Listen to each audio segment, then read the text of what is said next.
right. All right, everyone.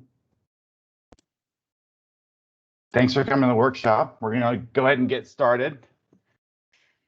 Welcome to the 2021 Recreational Trails Program Technical Workshop.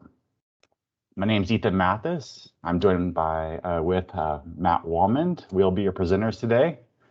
Today's presentation is being recorded and will be posted on the grants webpage for review or reference later. Additionally, we're going to send out the slide presentation for your reference after today's meeting. As far as a bit of housekeeping, we've muted all the participants, but we will be taking questions throughout the presentation, so please use that raise hand feature when we pause for questions, and you'll be called upon then. With that, let's get started. The computer's a little bit, there we go, kicking in. Hopefully everybody can see my screen. Our agenda for today is intended to provide you with an overview of the Recreational Trails Program, or RTP for short. We're going to cover the highlights of the RTP, but won't be getting into a lot of specific detail of the program. While the RTP does have some similarities to the Grants and Cooperative Agreements Program, the GCA, as a lot of you guys know, the differences between the two can also be pretty significant. Today we'll cover what is the RTP and funding, what are your resources, eligible project types and applicants, the grant cycle, application requirements, some tips to help you as you progress through the RTP, and finally a Q&A session.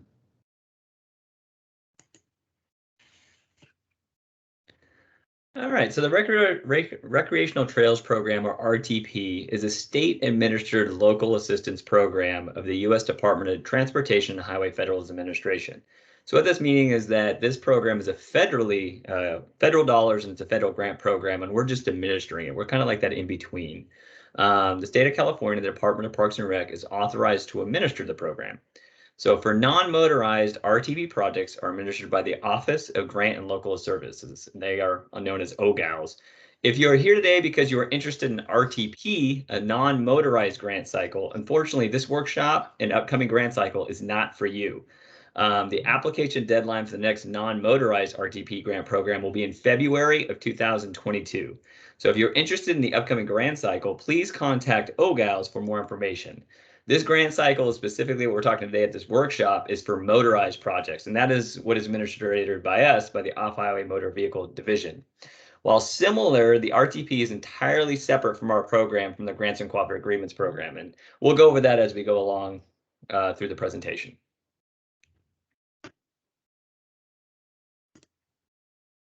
All right. So RTP funds in its current iteration are provided through the Fixing America's Transportation Act, with an annual apportionment of approximately $5.7 million to the state. However, not all those funds are distributed to the division. Total FAST Act funds are first split between the department and Caltrans, and from there, funds headed to the department are further distributed. The OHMVR division and the Office of Grants and Local Services split the federal apportionment between motorized and non-motorized project grant funds.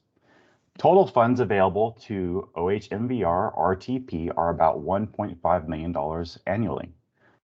There are at least $2.7 million in funds available for projects in this funding cycle. We say at least $2.7 million because funds from previous fiscal years were unused, and additional funds available from the FAST Act will be coming to the program in October. Of course, these figures are subject to change based on the federal budget process. The division plans to award all available funds to eligible projects until these funds are exhausted. You can also contact the Office of Grants and Local Services directly if you need more information on non-motorized grants as well.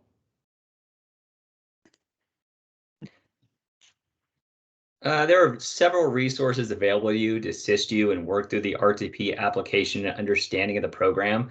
The main one and the first and foremost is the procedural guide. Is it a comprehensive resource covering everything we discussed today with even more details? It's really going to break it down. Within the presentation, we do have a hyperlink. So right here on the screen, you'll see a hyperlink at OHV homepage. From there, you can select the grants page. You can go there. And then on the right side of your screen is the RTP page. It has been updated with current information, and their procedural guide is within that page. And definitely look to download it and read it. And if you want to follow along, you can follow along throughout the presentation. Note, the procedural guide has been around since 2007 and is for non-motorized and motorized projects, meaning some terminology might be a little different from what you're used to, or and it doesn't always have the same familiarity as our grants and agreements program. So it does a little bit different, but if you have applied for an RTP program before with us, after 2007, it is the same procedural guide you'll be working with. Additionally, soon we'll be publishing a FAQ document on the RTP page. And as always, we are here to answer any specific questions via email at ohvgrants@parks.ca.gov. And Ethan and I, myself, will get back to you and look to help you along the way. All right, thanks, Matt. So as Matt said, the RTP guide addresses the entirety of the recreational trails program. And throughout this presentation, we'll reference the page number in the RTP guide that applies to the topic being discussed. This presentation is intended to be a high-level overview of the recreational trails program and not intended necessarily to take a deep dive into each topic. Staff is always available to answer questions, however, as they come up in the future. Some areas that may be of particular interest when reviewing the guide are under the program description definitions. There are a few new terms with this program that are not the same as the GCA grant program. In the application process section, which we will review in some detail later, you'll get information for completing your application and determining eligible costs. The grant payment section of the guide will also be helpful when it comes time to submit an advance or reimbursement payment or submit your final payments to the division.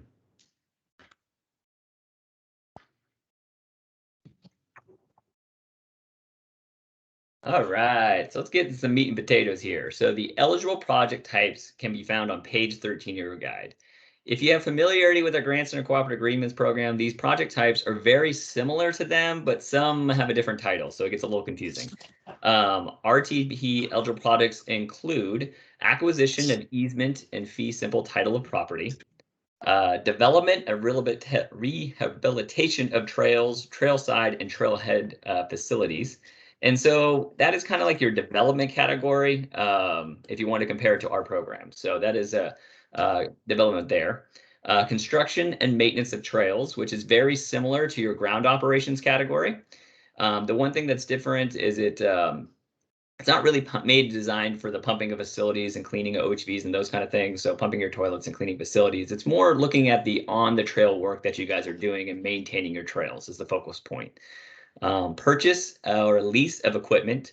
So if you're looking to purchase equipment, you can do that in the RTP program, but it is not equipment only.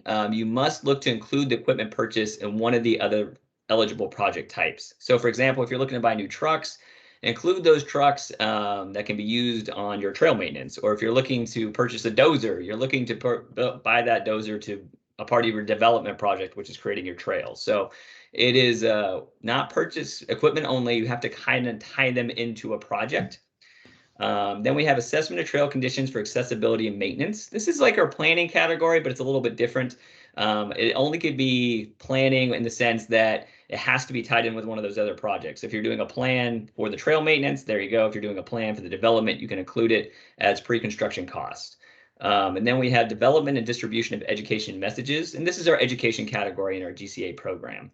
In doubt, please refer to the guide for your specific project type, or if you have any questions, email us and we'll look to get back to you to provide any clarification. The things to keep in mind is construction of new trails or on federal lands. So if you're building on federal lands, they are allowed, but you have to have a permissible under the law, necessary and recommended by state or comprehensive outdoor recreation plan, and approved by federal agency having jurisdiction over the affected lands.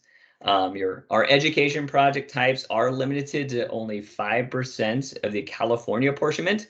And of course, right now that number hasn't been finalized until we get our new budget's been approved on the federal side.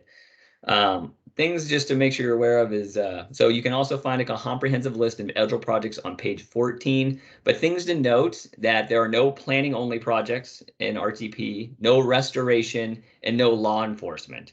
So those are project types that we have in our GCA program. They are not eligible for RTP. Now, I know you guys, if anyone has any questions, if you would like to raise your hand now, you can go to the raise hand feature and we'll look to answer your questions about anything that we talked about or just the eligible project types. And we will unmute you once you get the opportunity to speak.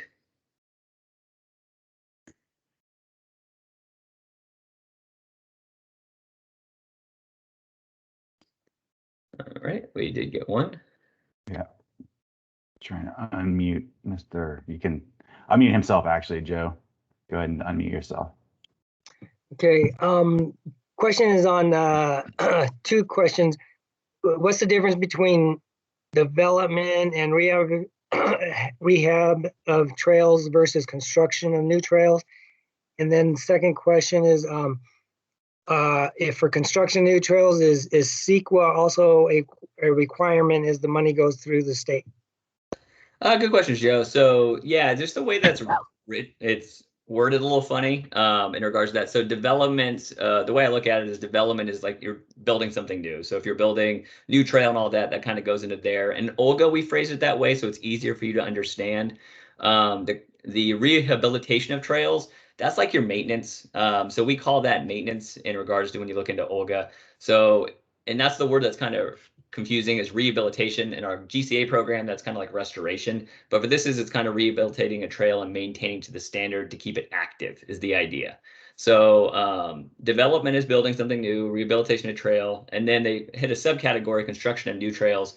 That's the same thing as developing, and you're going to be developing a new trail, constructing a trail. So in Olga, we made it a little easier, and we gave it the simple title of development. So if you're developing something that's new, you're going to put in development. If you're looking to do maintenance of your trails and just do ground operations, we call it maintenance.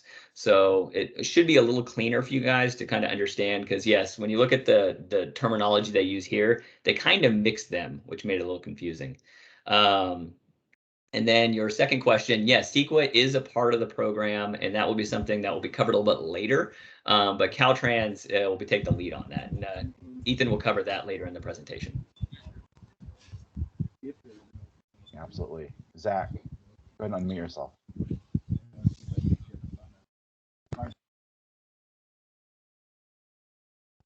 How about now? Can you hear me now? You're good to go, Zach. All right.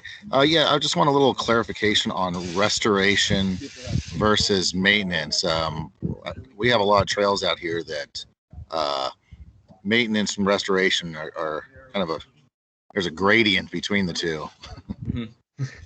So I know typically in our GCA program, we talk about how you guys are going to fix the whole trail prison if something goes off. That's why I always encourage you to have a forest-wide restoration to go with your ground op so that you can fix the whole project that's going on, the whole area. Unfortunately, with RTP, it does not have that same flexibility. If it's only doing the green sticker areas that you're allowed to work. If you have an incursion that's going off, you can't fix that with RTP funds. But that's where you can use our grants and cooperative agreements program restoration to, if you have one, to kind of compensate there. So unfortunately, it's just RTP is for development and maintaining of trails, and it's only for green sticker kind of areas. It does not have anything that would be considered closed, unfortunately. So it's just the limitations of this program. Thank you. Thanks, Matt. Go ahead and go on. All right, we'll move on to, if no one else has any other questions, we'll have other stops along the way where you can ask them if you do. Yeah, for sure. We're going to stop a couple more times. So regarding eligible applicants, RTP eligible applicants are cities, counties, districts, state and federal agencies, and nonprofit organizations. If you are a nonprofit and are looking to apply for RTP grant funds, it's important you understand there are specific rules regarding projects on public and private lands and ownership of those lands. You'll want to consult pages 11 and 12 of the guide for more detailed information on this topic. All right, so we are to cover on page 16, and this is in regards to the RTP grant cycle.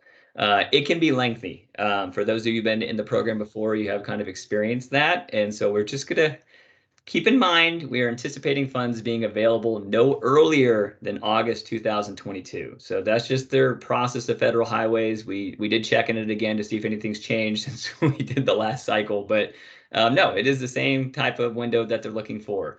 So starting with the workshop, your next milestone to be aware of is Olga opening for submitting project direct requests, and that will happen on September 9th. But just letting you know, you submit your project director request, it won't be approved by the division until the grant application period opens. And the reason why we do that, as soon as you get approved, you can start working on your app. So we have to hold off on approval until the first day the application's open, which is September 13th. So September 13th, the cycle opens, and then it closes October 29th at 5 p.m. This is a hard deadline. Olga has no love. If you go past 4:59:59 on October 29th, and as soon as it hits 5, Olga closes. So, and we have no flexibility to change that. So just making sure that along the way, please reach out to us if you have any questions and any concerns or anything like that. So we can definitely look to help you. What's nice is we don't usually have the amount of demand for RTPs we do with our grants and agreements program. So Olga shouldn't have the rundown and be slow because of the mass amount of people using it at one time.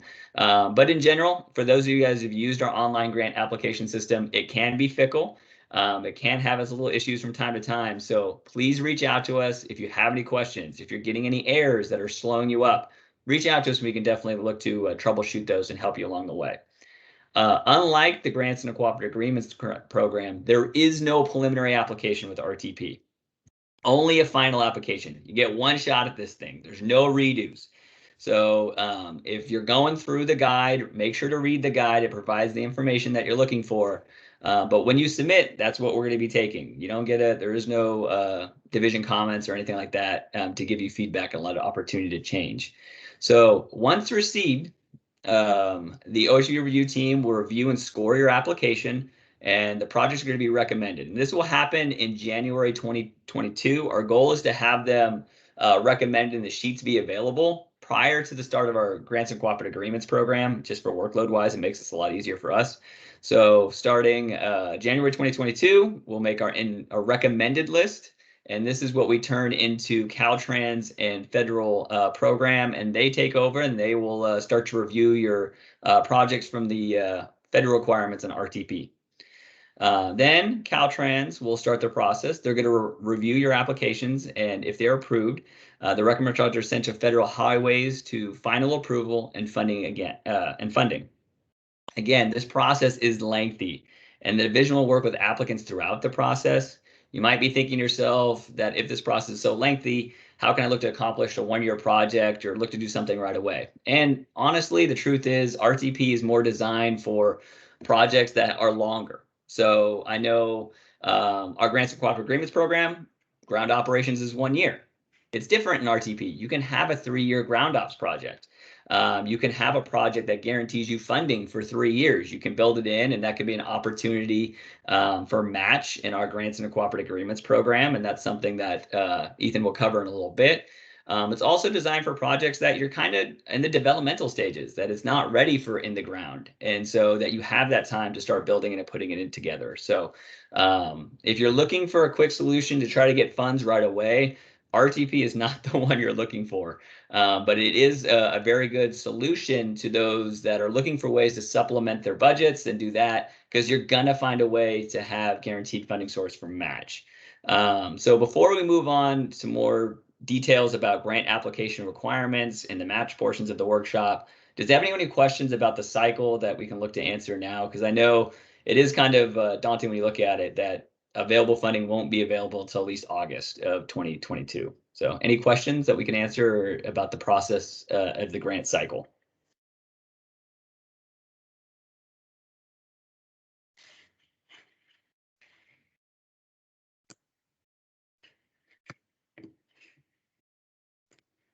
Doesn't appear to be any questions. We'll go ahead and move on. We'll have another chance. You're doing an amazing job. And I always take no questions. It's an amazing job on us. So. I agree. All right.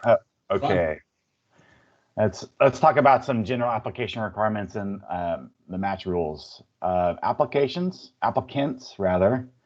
may apply for more than one project. Each site is considered a project and must have its own application, and the project performance period can be between 1 and 3 years. So the RTP grants, similar to the GCA, have a grant fund amount and an application match component. In the RTP, projects are funded at 100% of the project costs. The RTP grant supplies 88% of the total project costs, and the applicant will supply 12% as match. And also in the RTP, there are no minimum or maximum grant requests.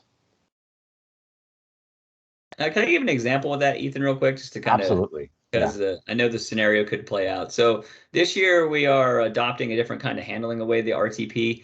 As Ethan said, everyone's going to be on the recommended list for all projects, and then it just goes by what funds are available from there, and it just goes down. And what that means is you might have a project that might absorb, since there is no max, a majority or most of the RTP funds. And so that doesn't mean that your project, if you're below that and the funds exceed, won't be available. It just means that you might have to wait a little bit longer for the next federal spending cycle to come in, because our list will stay open until we actually post a new grant cycle. So until that grant cycle is opened, that list that will come out from this grant cycle will continue forward. So it is a cool possibility that you might get some funds down the road. So it's kind of cool. Something different we're doing this year. Okay, so let's talk a little bit more about the match. Eligible match sources can be state funds, which incidentally could include GCA grant funds, local and private funds, donated materials and services, value of donated land for acquisition projects, and any other federal funds.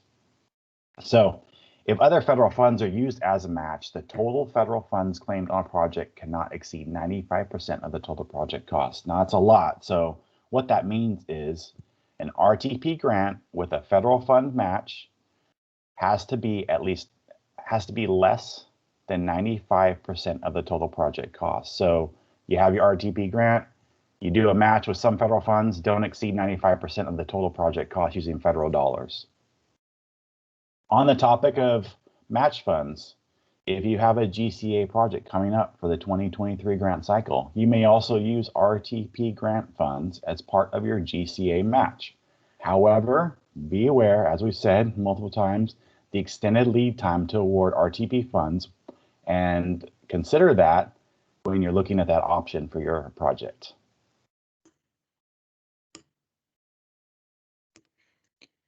All right. So the list here on the next slide are some of the general application requirements you want to be aware of. However, we're not able to discuss each one individually due to the detail of each requirement. However, this is where the guide will be a great resource. Check out the application checklist starting on page 19 of your guide. Some of the items of the checklist will not be relevant to your project, so just make sure you're looking for the detail, and you have to remember this guide is designed for motorized and non-motorized, so some of the terminology they're using is on from the non-motorized side. Please make sure to read the descriptions and make sure of everything you will need to submit for the project. For the application, the RTP guide refers to a paper application. OHMVR is using OLGA instead of a paper application. However, these are mock forms within the guide that may help you understand information being asked for you in the application. A good example would be looking at the mock cost estimate form, and so you get an idea of what the cost estimate is going to look like before you start playing an OLGA. Also, be sure to review in the guide on page 19, identifying grant scope requirements. The grant scope should be detailed as to identify each project element and or deliverable to be completed with the RTP funds. Think of it as your kind of synopsis of what your project is. I know in our grants program, we do the same thing. It's kind of before you get into the meat and potatoes of the evaluation, you give us a good idea of what this project is and a kind of brief description. Regarding the cost estimate, also to refer to guides starting on page 39 for eligible and eligible project costs. Some are different from what we have in our grants program. So you do definitely want to check that out, just make sure you're following along with what is allowed and not allowed. Next slide, please. Other application checklist items so for SQL requirements, the compliance with SQL are required at the time of application. See page 43 and 44, guide for more information. For the resolution/agency letter, so for cities, counties, and district and nonprofit applicants, they need to submit a resolution with their application. So that will be different from our grants program where we make you do it prior to project agreement, where we don't issue a project agreement until we have that in place. This resolution is required when you submit your application. So just make sure that you're getting that on your timetable to get all taken care of. For federal and state agencies, we'll need to submit a letter. And you'll look on page 34 of your guide for the specifics because they are different if you're a state agency compared to if you're a federal agency. The project proposal is scored portion of the application and will determine which projects are eligible for funding. The guide that's starting on page 25 describes the criteria questions. These questions you'll answer on your electronic application to Olga. The evaluation criteria is used for all project types, which is very different from our grants and cooperative agreements program. So all project types that you submit, education is going to go against maintenance, maintenance is going to go against development. Everyone's using the same criteria. And so some questions will be applicable and some will not. So the way the criteria is set up is designed to give more points to any projects that are doing on the ground or construction work of trails. Those are more heavily, they'll score better than an education project. So if you ever just kind of look at the list, those projects always kind of tend to float to the top just because that's where the criteria is kind of set up for. Nonprofits will need to be provide specific additional documents. There is a full list that is on page 22 of your guide. Examples of required documents are articles of incorporation, annual report, verification of 501c3 status, etc. Please make sure that you guys check the documentation that needs to be in there, and also really look at the evaluation questions because they do have some. If you don't qualify or if you hit 0 and you put no in, you get your project's ineligible. So you really need to make sure you're looking at what they're asking for and providing the information they need. Next slide.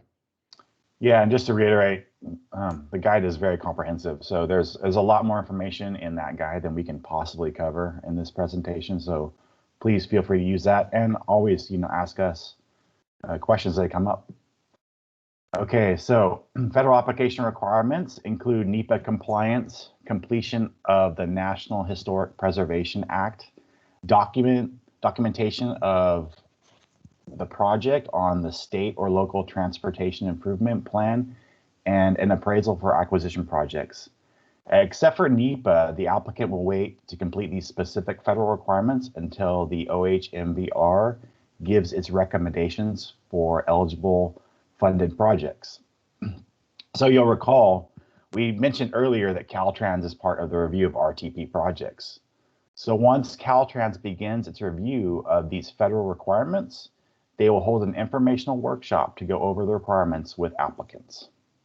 So watch for that. We'll let you know when that happens. I just put an estimation. It'll probably be in January, February. Last time we did the recommendation list, we did it. They were pretty quick to start the process so they could start getting the funding going. So, hopefully it will be January, February. There'll be an informational workshop. Thanks. Yes. We also want to touch briefly on eligible costs. The specific list and examples of eligible project costs is extensive, and you'll want to refer to pages 39 through 42 of the guide. Hang on 1 second. I have some feedback here. Yeah, it was Zach. So Zach, we'll answer your question in a second. We're going to open it up for questions in one moment. So a couple of points to keep in mind are the only costs incurred after the date of federal approval will be considered eligible costs for reimbursement. So essentially, federal approval that comes like way towards the end, that's the the August 2022 date we're talking about, would be the earliest start date for a project. And the division will notify potential grantees of this date. Additionally, a grantee may only claim those project costs directly related to the grant. Indirect costs or charges billed as a percentage of the project costs are not eligible expenses. This is critically different from our GCA funded projects. So keep this in mind when writing your project proposal that 15% indirect allocation is not an eligible cost for RTP grants. One thing I just want to emphasize that Ethan was saying is your start date is not something that you guys actually get to choose. It is the start date that the federal highways gives you when they approve the project. So when they approve it, that's your start date. You can actually start billing towards the project at that time.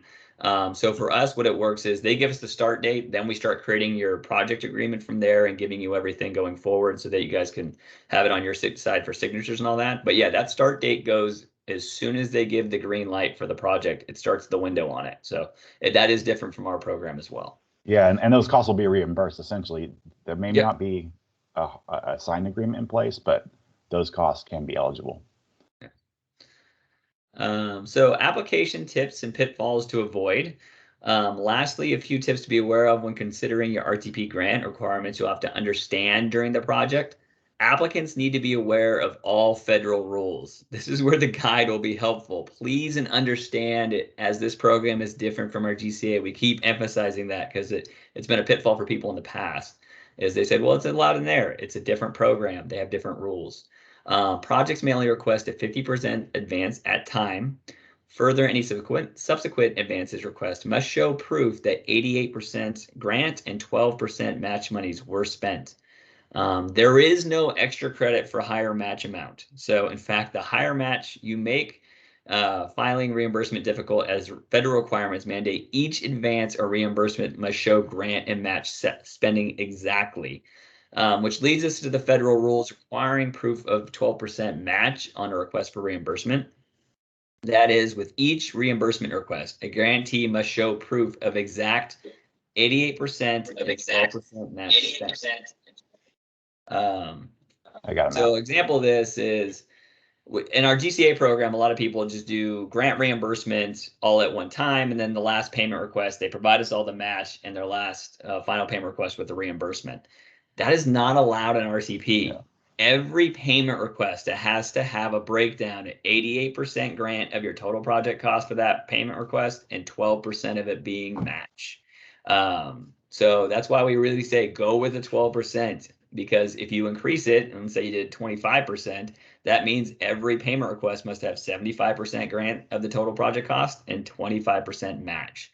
That is a federal rule. There's nothing that we can adjust on it. And that's something they check for when we submit their documentation to them. There is a Made in America requirement for equipment purchases. A certification will be required if a project requests an equipment purchase. Finally, all nonprofit guarantees contract for services will require a bidding on these services, and the details are on that on page 63. I know this was a few years ago we had the issue with this, and it's something that it's going to be required by federal highways. They want to see that documentation that you went through the bidding process, and there's exemptions in there as well. So to make sure to really study on page 63, because that was a hang up that we had in the past. Next slide, please. All right. All right, so here we're at the end of the presentation. A couple of quick reminders that we've talked about. Application period opens September 13th and closes October 29th at 5 p.m. sharp. Check out that procedural guide. It's going to be your key to completing your project, especially the application checklist. I think that'll be really important for you. You can find that on our page under Recreational Trails Program, our webpage, if you don't have it in front of you already. One thing about Olga, we talked about Olga briefly. If you are already registered in Olga, you'll just have to submit a project director request. So just make sure you select the G21 RTP project cycle. If you're not registered in Olga, you'll have to register your agency, create an account, and then you can submit your project director request. That's about it. Of course, our email, ohv.grants@parks.ca.gov. Reach out to us with your project-specific questions, but we can take questions now. If you have any questions about the presentation or information you heard today, feel free to raise your hand and we'll do our best to answer your question.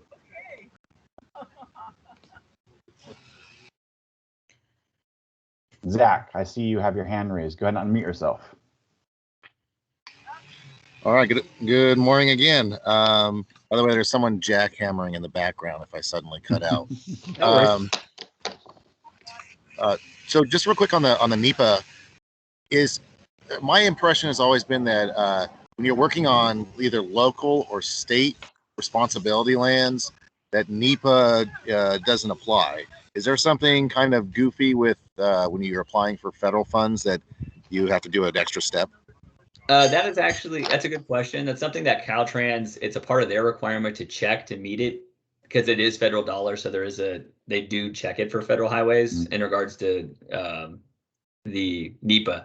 So Caltrans will do a review of that and they provide and we'll work with you if anything else is required. You don't have to submit anything for that. That's a part of their review process once it goes to their step. So they will help you if they need any additional information. Thank you. All right, Raymond. Yeah, I see you have your hand raised. Go ahead and unmute yourself. Hey, good morning, guys. So I'm just going to throw out like project idea. So development, let's say, so I'm on the Modoc National Forest. We've had a number of grants with you guys over the years. So let's say a development project for forest-wide motorized trails. So development would be a pit source. Like if we developed a pit, we have a pit, for example, to crush material to maintain motorized trails on the forest. Is that a realistic idea, funding through this project or this grant money? That is very specific. What if you could email us that one, I would want to check with Federal Highways just to make sure it does meet their criteria before you guys started going down a road of looking to apply. So something like that, just could you send us emails on that one, Raymond? Then we can look to follow up with them just to double check. In regards to development, I know the Tahoe's done a job of this in the past, the U.S. Tahoe National Forest. And they've really paired up their development projects with the RTP program with the grants program. So they pretty much submitted the same application for both. And so what happens is they have a guaranteed funding source and they know it's a project that's going to last some time. So if you're looking for maybe next year, looking for our GCA program to submit a development project, this is a good opportunity to kind of pair it up with the submitting one for RTP. So then some of your match would be guaranteed funded that way. It helps alleviate some of your budget issues.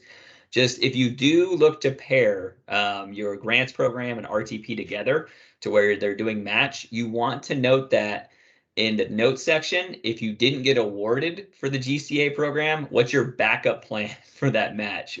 Because that's something we will have to find out just to double check. Since the Grants and Cooperative Agreements program is competitive, you want to make sure that you have to give us a backup plan. If you didn't get awarded, this is going to be your source of match since you wouldn't have that match you were looking at using in our GCA. So that is one thing you just want to make a note of. If not, we will follow up with you to verify what your match is going to be if you're referring to us that you're using GCA as that match. Okay, thanks, Matt. I'll email you guys. Thank you. Yeah, thank you. Joe, I see your hands raised. Go ahead and unmute yourself. Yeah, thank you. I'm assuming that for development, OHV staging areas would be eligible? Yeah, that'd be Development trailhead or trail side development. Yeah. So yes, those would be eligible. All right, thank you. Yep.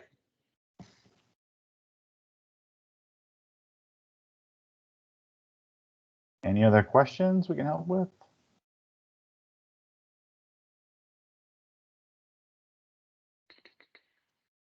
All right. Last call. If not, you have our contact information at OHV grants at parks.ca.gov. Please reach out, especially project specific. This program is a lot different than GCA, so we'll work together with you to help you figure out project specific questions. Otherwise, thanks for coming, everybody. I know Sixto wanted us to mention, for those of you that are interested in the GCA program for 2022, which is our next grant cycle, the workshop originally was going to be in person, but we were looking to transition that back to the online format we used last year due to COVID. So that is something we're looking at now. And so you'll be getting information about that in the next few weeks. But we're looking forward to having that program rocking and rolling again. So. All right. Thanks, everyone. Thank you very much. And please reach out to us through email if you have any specific project type questions or anything like that was brought up. Please reach out. Thanks, guys. Yep. Thanks. Thank you. You're welcome.